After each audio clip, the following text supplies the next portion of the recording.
Time for a quick update video, guys. Very sorry it's been such a long time since I last updated. But yeah, so since last time, I think probably the main things I've been working on the truck were the fuel lines. Standard Land Rover has nylon fuel lines from the fuel tank. But what I've done is basically put stainless steel 316 10mm pipe, made some new pickups. You can just about see them in the top of the tank there.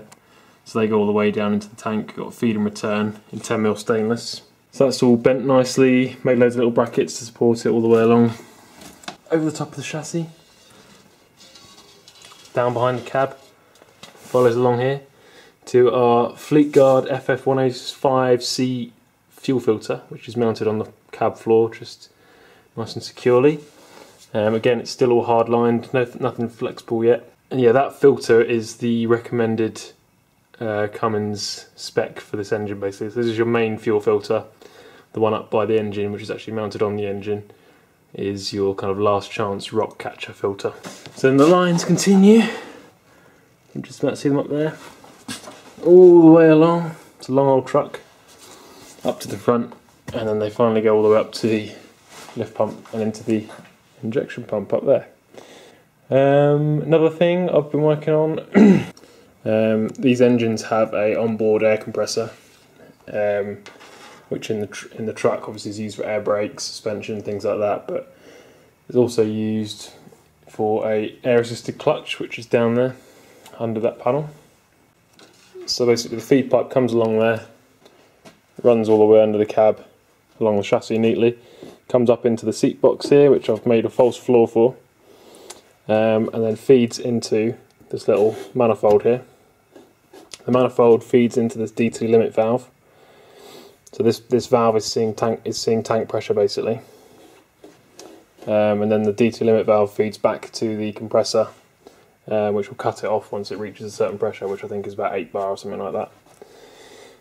And then I've got another feed which comes out into the regulator, and then that feed runs through there, across under there, and then back round to the air clutch. So the air clutch is now fed from this air system, and the tank is mounted just under here, which is a 20 litre DAF tank, but it's mounted to the chassis. It looks quite low, but it's actually still a good couple of inches above the level of the chassis, so it should still be quite protected.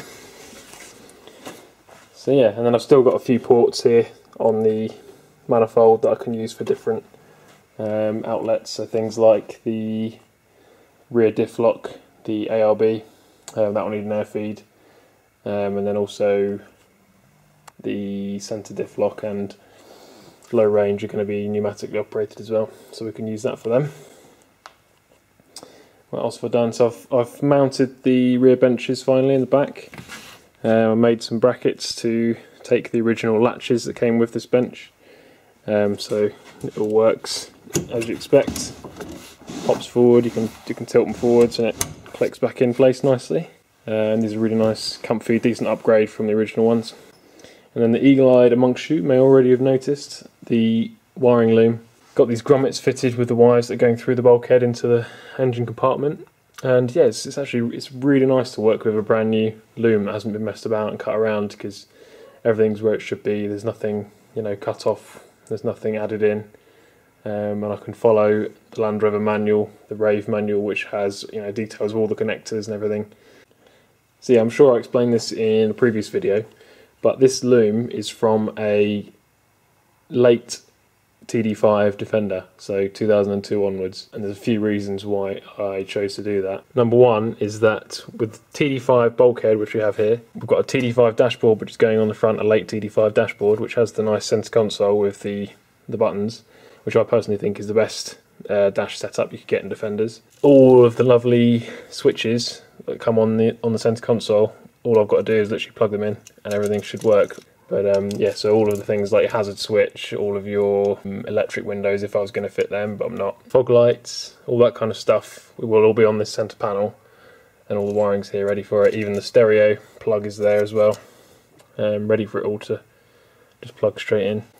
And the other thing about TD5 looms is that compared to earlier Defender stuff, pre-Defender stuff like this truck is, the power distribution is much better, much more modern, and the loom tends to use, instead of the horrible Lucar connectors that pull off and the horrible, I don't even know what they are, the crappy rubbery ones, you guys know what I mean, if you're Land Rover people, that rust and fall apart.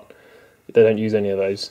So everything is just nice modern multi-plugs, and things like where the headlights connect, the front loom, you've just got a nice big multi-plug there which is fairly well sealed. So yeah, just much better loom overall than the earlier stuff. Another little job that was done is we've now got a working throttle cable, so this is connected up to the Bosch VE pump over there. So that's the cable that's been used there is a left-hand drive Range Rover EFI V8, so I think that's the longest one Land Rover did as standard, but yeah, it works nicely. So with normal TD5 installation, the under-seat fuse box is normally on the other side to the battery, but as I've got my air system in there, there's no space for it. So instead of running the loom across the vehicle and going into the other side, I've just run it into this battery box and made up some little brackets for it to mount in there. This is basically your power distribution centre for the truck. So power will come, I've not got the lead yet, but a fairly heavy chunky lead will come from the battery main into the fusible links here, and then from here basically power is distributed to everything else in the vehicle. So it's a much better system than you get on earlier Land Rovers, where basically everything runs through the ignition switch, so you can end up with quite a few amps going through that little switch, which isn't too good. That's why they don't last very long. But so today I've just fitted a new TD5 wiper motor, new bracket, bolted it into the original position on the TD5 bulkhead, so that all fits in nicely. I've fitted all of the linkage tubes all the way along, and the new wiper box, wheel box is there as well, so we've got position for our wipers now on the front there, and these little grommets filling in the other space. So that obviously just plugs straight into the loom there, so it's nice and simple. So before I button this all up and get the dash back on again, there's one more item that I need to sort, which is the, actually probably two more, the flaps for opening the vents. I need to get the parts to link the actual flap itself to this little lever on both sides, and I also need to figure out the parts I need for the screen wash. So there's a little, the jet feeds down in the middle there, and then I think it feeds up from here somewhere. And at the steering column I've fitted the new TD5 type indicator and wiper and light controls. This is all a brand new unit and it's cheap enough to buy, but it's always nice to have brand new ones because they do tend to fail on Defenders after a while. And the other good thing is that they plug straight into the loom. All the nice big modern multi-plugs just go straight in. I just need to wait for the new ignition switch to turn up, because this is an old style one. This is actually, I looked at the part number, I think it's actually for a Series 3, but that's the one I've got. So yeah, just waiting for a new one of those to turn up, and then I can plug all that lot in. And all of this lot is for the TD5 dash instruments, so speedo, temperature gauge, all that kind of stuff, clock, which should work, but I think there's a couple of mods that I need to do to the temperature gauge wiring. So at one point I'll take this off, maybe next week, and we can try and do that mod as a guide on LR 4x4, which is quite good. But yeah, hopefully soon, the next couple of days, the exhaust flange which bolts onto the back of the turbo here should turn up. Bear's promised me he'll get it posted tomorrow, so maybe we'll get it next week. That'll turn up, and then I'll get some stainless steel parts ordered. I've already got a couple of bends, but we can start fabricating a nice exhaust downpipe and the rest of the exhaust after that, so that'll be exciting. And that'll be a really good video that we'll do for you guys within the next week or so. So keep your eyes peeled for that. 3 days later. Just got back from work and had a message from Bear, who's the guy who's making this flange for me. So he sent a few pictures through. It looks awesome. So this is going to be the start of my new exhaust. So yeah, just a little sneaky preview there for you. Awesome! One eternity later.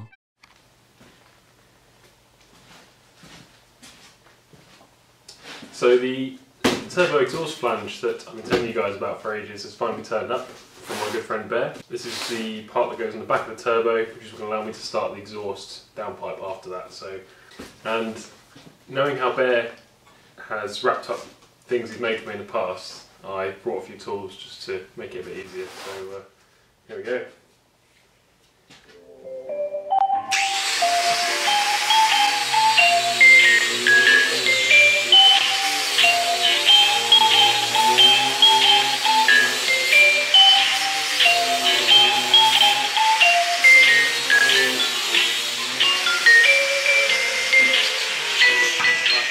First layer done. Why would you use this stuff? This is horrible. Okay, so there we go. You can see this is going to be quite interesting. So, parcel tape at the start.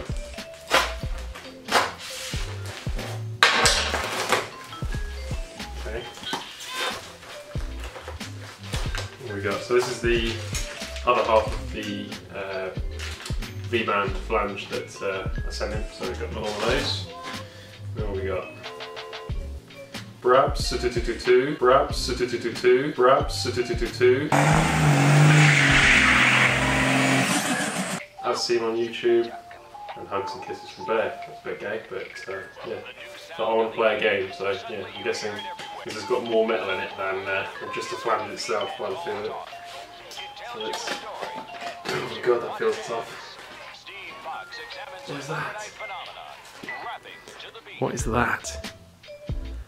Looks like some kind of crazy wire or something. Oh my goodness. Might need a grinder after all. Oh my goodness. I hope this wire is anything decent because it's getting slashed. That's it.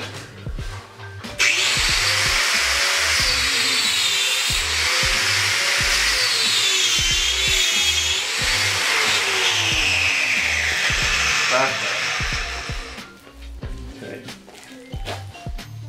Okay, so just random bits of wire right around there just for the fun of it. It's always good. I'd say so far this one isn't as bad as the first thing he sent me, which was the intake horn on the engine. That was actually wrapped up using sharp pieces of metal, so this is an improvement so far. Yeah, got more duct tape.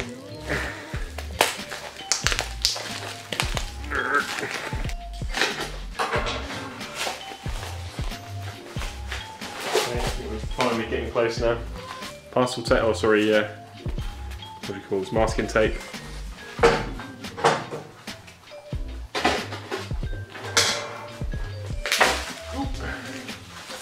Finally getting down to the actual item right in the middle. There we go.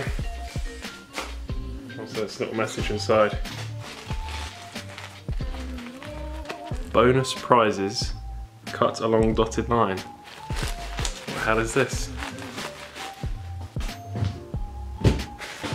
Is this a angle grinder job or is this a knife job? Probably knife, on the safe side.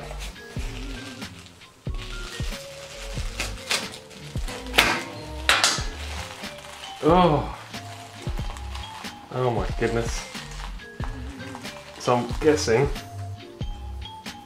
the So he supplied me very kindly with a set of 5 cap heads to go on this flange to bolt it onto the turbo. But it seems he's also supplied in the same bag all of the swarf that was made making the flange here. So that's lovely, really sharp. Thanks, Bear. Cheers. Look at that. Lovely. Oh, they're all greasy as well. Oh, for God's sake. Oh, man. horrible. I've run out of brake cleaner as well, which is the best part. Otherwise I'd have just sprayed these down.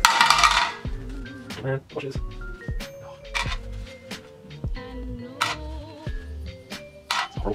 This is just what you want when you're going to be working on a turbo. Like loads of bits of swarf everywhere.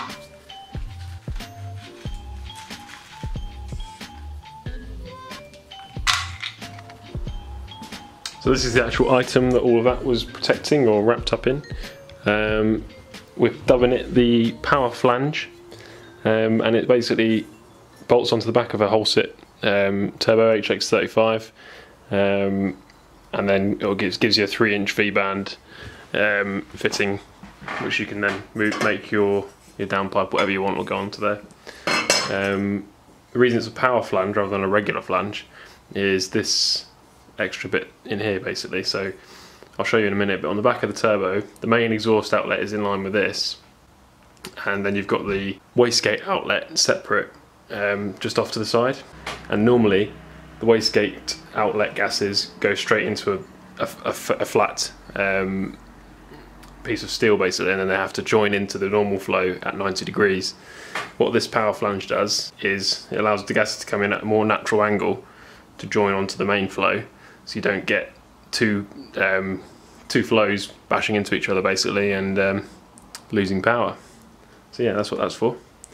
It's all stainless steel, all TIG welded, and it's very, very nice.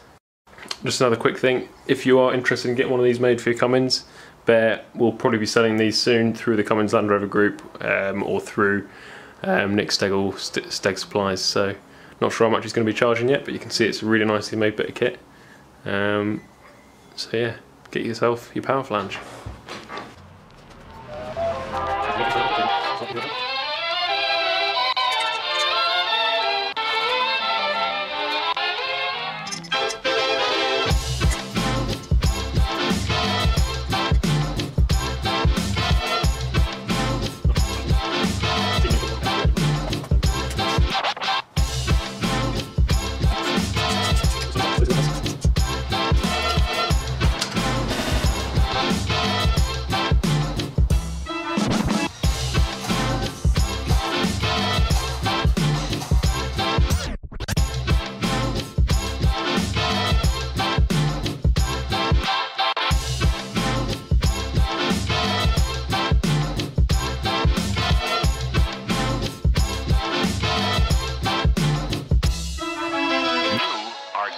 On a